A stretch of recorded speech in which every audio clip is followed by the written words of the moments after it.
Welcome to the Beverly Hills Plastic Surgery Podcast. I'm Dr. J. Calvert. I'm here today with Dr. Millicent Rovelo. Millicent, how are you? I'm doing great. How are you? I'm doing great. I am happy to be here today to talk to you about body contouring. One of my favorite subjects, one of my favorite things to do. And people love it. They love getting their body contoured. Contoured. It is I started with this a long time ago. I know I said I wanted to talk to you, but let's talk about me for a minute. I started a long time ago in Pittsburgh when the weight loss surgeries became popular. All of a sudden around Pittsburgh we had all these people with hanging skin. Which is exactly what body contouring is for. Body contouring is for patients that have lost a lot of weight and now have a lot of extra skin.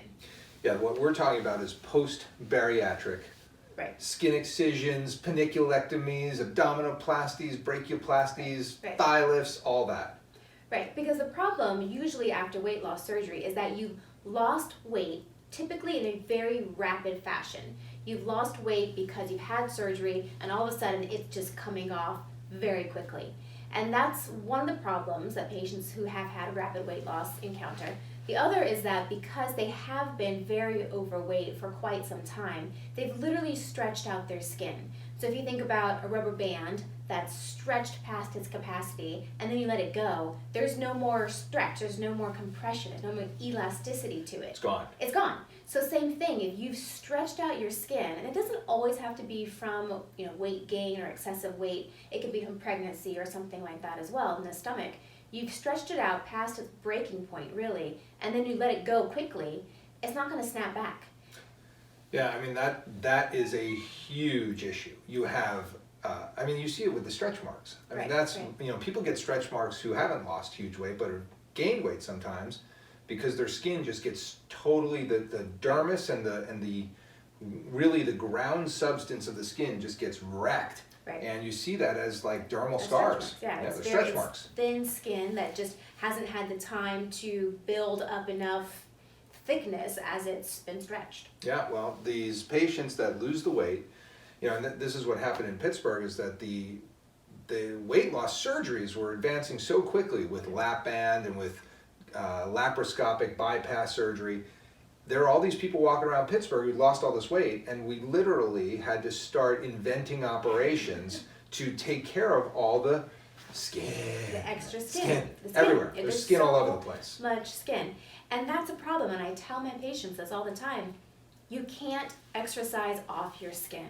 No. You can lose the weight, you can go to the gym, you can exercise, you can build your muscle tone, but you will never, ever, ever be able to get rid of that extra skin unless you cut it off. Yeah, and so that's where these big operations, because everybody in surgery is trying to do minimally invasive operations, and we are doing maximally invasive operations. Invasive. This is not non-invasive, this is not minimal scarring, this is huge. So who's a candidate in the weight loss category? How much weight do you have to lose to have body contouring surgery? Well, I think you have to sort of break it down into whether or not these are patients that are trying to go through insurance or if they're paying cosmetic. The requirements are more or less the same, but the insurance ones have a few little extra regulations you have Couple to hurdles. fulfill, a few hurdles to jump through. But generally speaking, any patient across the board, they have to be at their goal weight and they have to have been there for some time. So whatever that goal weight is for you, something that you've come up with your bariatric surgeon, with your nutritionist, whatever is a good healthy weight for you, you need to be at that weight and you really need to prove that you can stay there for a prolonged period of time, whether that's 3 months, 4 months, 6 months. Because what you don't want is to have a surgery to remove skin and then either gain weight and become more inelastic, or lose weight and now you have more hanging skin, because even though the skin's been cut off, if you are to lose weight, it's still not going to snap back. It's still damaged skin. No, and that's the big issue with the, and again, I think, insurance companies have, hoops you got to kind of jump through because, otherwise people would just be getting, free abdominoplasties on their insurance. But the truth is that those rules are there for a reason. You have to have a problem with the skin, or the skin has to be present for a period of time after you've had this massive, 100 pounds of weight loss is very common. I see that. Yeah. I see that there should be, rashes that are, not really treatable with medications that are intractable, basically. there can be pain from the hanging skin, there can be difficulty with exercises, range of motion, Mm-hmm. all these things kind of play in to whether or not your insurer will cover some part of Right. the operation. In general, our fees in Beverly Hills are not really covered Sure. by insurance, but the insurance will authorize the surgery and will pay whatever part they're Okay, owed. part of it. And so the insurance requirements are usually the same, you have to have, at a goal weight and stable there. Depending on your insurance, some of them require that you be at least a year from your surgery, some say 18 months. And some insurances don't cover any of these surgeries, so you sort of have to know your insurance plan, and it changes based on your insurance, your individual plan. But then, if you've met all their requirements and you can prove that your hanging skin is causing some kind of medical problem, that's usually a rash that forms in the creases under the skin. Sometimes it can be impairment of daily activities. You can't move, you can't exercise, you can't do the things you want to do because of the skin. If you can prove that there is a problem that skin excision will fix, then that's an indication for insurance to cover it. But what's important to know, like you mentioned, is that what they cover is very limited. It's That's right. it's not the full spectrum of skin excision. No. No, not at all. Not even close. How about no? But still, it is interesting that people have this concept that when insurance authorizes it, it means that it covers the fees. That isn't the case. It just depends on what your fees are, I guess. But in this part of the country, and probably a lot of other major metropolitan areas, the amount of money that is paid for these operations by insurance is very minimal. Right. It's tiny compared to the work compared that's to done. what the fees would be. For instance, and I like to use numbers because we're not bashful on this podcast. Today I saw a patient for an abdominoplasty. Yes, I know, it seems incredible that I actually saw one for that because I do mostly noses, faces, and breasts. But that's like below the face. I know. It's below the breast. It's below the breast. I do a lot of breasts. But anyway, I saw a patient for an abdominoplasty, and I think the surgeon fee was $15,000. So insurance isn't going to write. No. Now, again, an abdominoplasty is a cosmetic operation. Yeah. But let's say that this patient was a weight loss patient and came in with a pannus, a hanging skin and fat complex with a rash, et cetera, et cetera, et cetera, and wanted to get the pannus paid for by the insurer. They might pay somewhere between $800 and $2,000.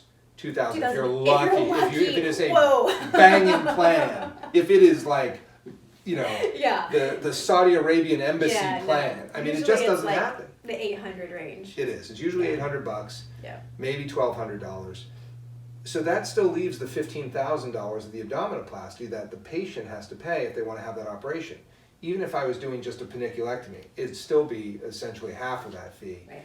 So, you can't look at the insurance as like, I'm going to have it paid for by insurance. Well, that depends. And then we could do a whole insurance topic because you are out of network, so you can charge extra. If you go to an in-network provider, they can't charge extra if they're just doing a insurance paniculectomy. paniculectomies. Right. And so let's talk about that. So insurance will pay occasionally for various different surgeries after weight loss. The most common one that they will pay for is what's called a paniculectomy. And a pannus, by definition, is everything that goes, generally speaking, from the belly button down to about the pubic bone. It's that lower abdominal flap of skin that hangs over kind of like an apron, and it causes problems with rashes and infections in that area. Correct. So a paniculectomy is removal of just that portion Skin and fat. of the skin, below the belly button. Should it include the umbilicus? It doesn't. By definition, a paniculectomy does not, unless you're removing it completely, Right. which But I do. I think sometimes. the actual definition of a paniculectomy includes like excision of the skin and fat and the umbo. And the bone, it And might. you got to throw it in the pan. Yeah, Now, which happens sometimes. I mean, it's If not. it You don't needs need to it. go. But the reason that happened that way is because paniculectomies were often done for access to the abdomen for larger operations, Right. like a liver transplant or Hysterectomy. whatever. So Yeah. these people had just too much skin and fat to do the operation, so they would have a paniculectomy. And Insurance then would the pay for it, surgery. and then whatever operation they had to Yeah. have. And I always stress this to my patients, that a paniculectomy is not an abdominoplasty. No. It is not a tummy tuck. And if you were thinking that it is, you're going to be very shocked and disappointed when you realize that it's not. Correct. So it's a similar incision. You're going to have this hip-to-hip smile incision in the lower abdomen. But the difference between a paniculectomy and an abdominoplasty, or tummy tuck, they're interchangeable, is that when you're doing an abdominoplasty, that's a cosmetic procedure. You are taking the skin around the umbilicus, you're cutting it away, and you are dissecting all the way up to the top of the abdomen and pulling all that extra skin from the top of the abdomen to the bottom of the abdomen down. Right, like a window Like shade. a window shade. We talked about this on our abdominoplasty one. And you're tightening up the muscles underneath. You're doing extra liposuction. You're addressing the abdomen as an entire unit, not just from the belly button down. So because the rest of it above the belly button isn't really a medical problem, it's considered cosmetic, insurance doesn't cover it. Right, but you have a hybrid case very often where, when you submit it, you say, we're doing this, this, this, and this, which are all covered, insurance-based things, Yes. and then the upper part of the abdomen is really Right. cosmetic, and the patient will be paying for that electively. Right, but it is more expensive, but it does certainly help to have the insurance portion covered, especially if you're going to an in-network provider. $800 is $800. That's the way it works. It's not nothing. It's it not does nothing. help. It does help. And it It's covers real money. It covers also the OR and the anesthesia for that portion of the case, which can be a nice chunk of change as well. So there For sure. are ways that you can sort of combine things in the abdominal region with insurance. Right, but you have to be very clear with your insurer what is, the medically necessary part and what part's elective, and just, neither of the two shall meet. Insurance company doesn't want to pay for cosmetic surgery, period, No. end of story. Nor should they. Nor should they, that is No. correct.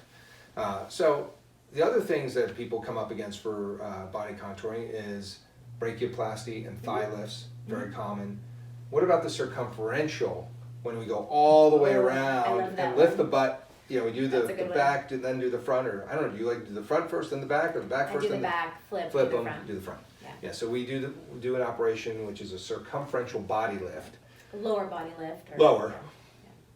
where you are doing a butt lift of some kind. There's a lot of ways to do that.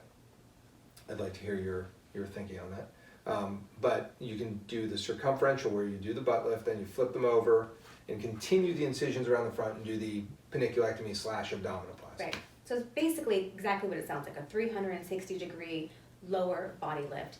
And this is for patients, I tend to do this in patients that really have lost a lot of weight. They're usually a little bit more on the thinner side. They don't have a whole lot of extra fat anywhere. And they just have extra skin everywhere. So it's going all the way to the back. It's the butt skin, it's the outer thigh skin that's just hanging and loose. And so if you consider it like a lower body lift, it's literally like lifting up the lower body, taking a pair of pants and lifting them up and pulling all that extra skin up and then cutting it out. And it's great. It's a great operation. It's a great operation. It works really Patients well. love it. Love And it. I love it because it treats the entire lower body as a unit, instead of just breaking it up into the front. Because it's not like you just have extra skin in the front when you lose weight. You have extra skin in the back. And this is a nice way of addressing the whole thing. And then of course, the dreaded thigh lifts. The silence. They are so tough on everybody, including the patient. The patient, the They're surgeon. tough for everybody, but they need to happen. Yeah, so the thigh lift. I'm gonna go on record right now that I don't do Yeah, I know. these thigh lifts You told me anymore. that. You are now my thigh lift surgeon, so I will be happy to do the circumferential. But I think, whoever's booked now for thigh lifts, consider yourself lucky. I'm out. You're not doing them. I know. These are the last You ones. told me that. No, I'll still do them, but I'm just kidding. But I really think they're hard. I mean, you're sewing in the hard. groin, and you're like, it's all over the place. They're really tricky, but they can look really nice if you're They good at it. can, and they're certainly appreciated by the patients. Definitely, So they love them. They love them. It's that medial thigh. So the medial thigh is the inner thigh lift, I guess you could call it as well. So it doesn't address the outer thighs. That's going to be what you get with your butt lift or your lower body lift. Correct. The inner thighs, the medial thigh lift, is just for that inner portion of the leg. And it usually, if you're talking about a massive weight loss patient, it's extra skin that goes from the groin all the way down to the knee. So you're looking at a scar that goes from the groin all the way down to the knee. And it's usually combined with liposuction as well to help with Totally. the skin excision. But it's a long incision. It's hard to do, just like you talked about, because you're sewing upside down on your head and the groin. The recovery can be, it can be tricky because your legs are swelling and you have drains and there's fluid. But when it's all said and done, it is They look satisfying awesome. for the patient. Get rid of that extra hanging skin. Absolutely, and I will definitely do another medial thigh lift if it shows itself. They just haven't, they haven't been around lately. I think I actually have one next week. Now that I'm thinking about it, I do. Oh, there you I have go. one next Friday. That's what you get. So we will be doing that. But the other thing that I think you see a lot for these patients is the brachioplasty. And we did a whole podcast about brachioplasty. But I think in the massive weight loss patients, a little different. Because not only do you have to do the arm, you have to continue it Right. onto the chest wall. chest wall, take care of bra fat, axillary, excess skin, armpit skin. 100% of the time, it's going onto the chest wall. Yeah, it's you got, and sometimes you connect it with the breasts. When, of course, then we'll get into the breast lift, which is also another deal for men and for women. Yeah. So yeah, the brachioplasties are key. I will refer our listeners to the brachioplasty podcast. It's a great one. I actually had a patient add on a brachioplasty right after listening to it. She was coming in for breast surgery, and she was like, should I have a brachioplasty? I was like, no, you just need liposuction. And we did suction. It was great. Nice. But yeah, I mean, it's a really common thing with the weight loss patients for the arms. And then, of course, the hanging skin of the breasts, men and women both need, men need the skin taken off. I tend to do, I don't know what you do for your male gynecomasties, but I tend to do like a inframammary cut and just take the skin down like an abdominoplasty, basically on each pec, and then put the nipples on as free grafts. Oh, yeah, that's one way of doing it. It depends on how much skin they have. If it's not too much, sometimes like an anchor pattern or wise pattern works. But I like the free nipple grafts. That's a good I one. always think the wise pattern on guys, to me, just I don't like it. But it's a short distance. And it's kind of I weird know looking. it is weird looking. I'm not crazy.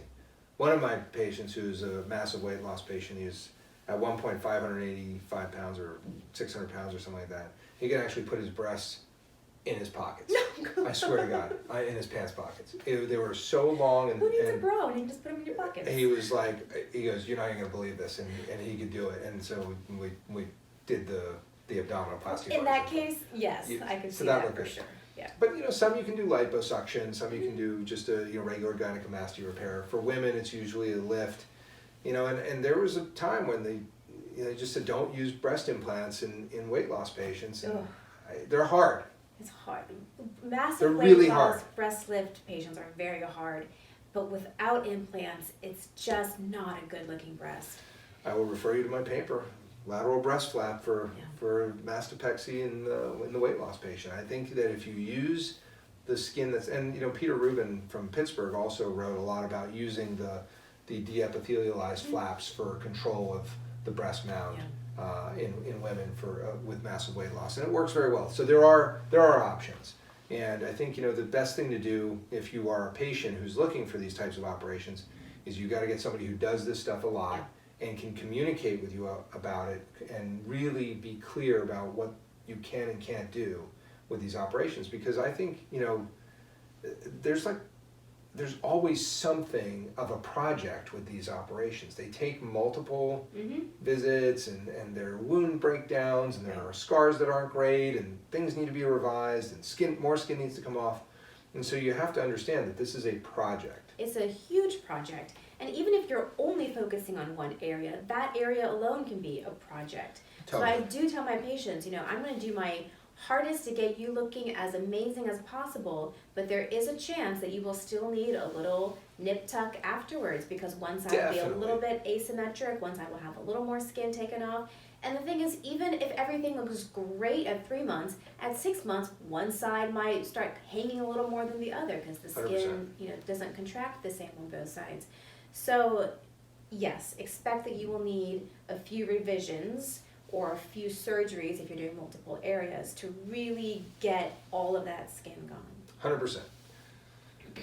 Another thing we haven't talked about, although I think it's probably inherent just by talking about the surgeries, is the size of the scars. We said there's no way to get rid of the skin unless you cut it off, and when you're dealing with this much skin, you're going to have very large scars. There's no way around that. There's absolutely no way of doing these without having a lot of scars on the body. Maximally invasive surgery. Maximally invasive scars. Yeah, for I mean, sure. it is. The scars are there. You got to be ready for it. They can be hypertrophic. They can get. There's a lot of things that can come up with prolonged edema, swelling of areas. Yeah.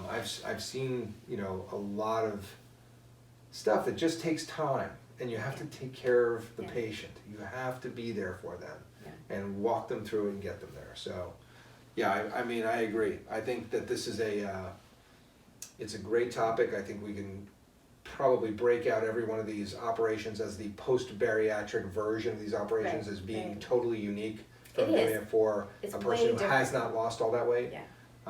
You know, and also the other thing that these patients wind up having a lot of is facelifts and facial, because the Face facial neck. skin Yeah. hangs. Yep. And they all hate it. All They think do. it's They're like, extra. I look they're, old. They're 40 years old and they have neck skin like an 80-year-old. Yeah, so the facelifts are also something we should talk about too, because in post-bariatric patients, the facelift is a totally different animal. Well, I think that's enough for today It's a good on little post-bariatric body contouring, but I think we'll come back around to a lot of these topics in the future. Sounds good. All right. This is the Beverly Hills Plastic Surgery Podcast coming to you from the 90210.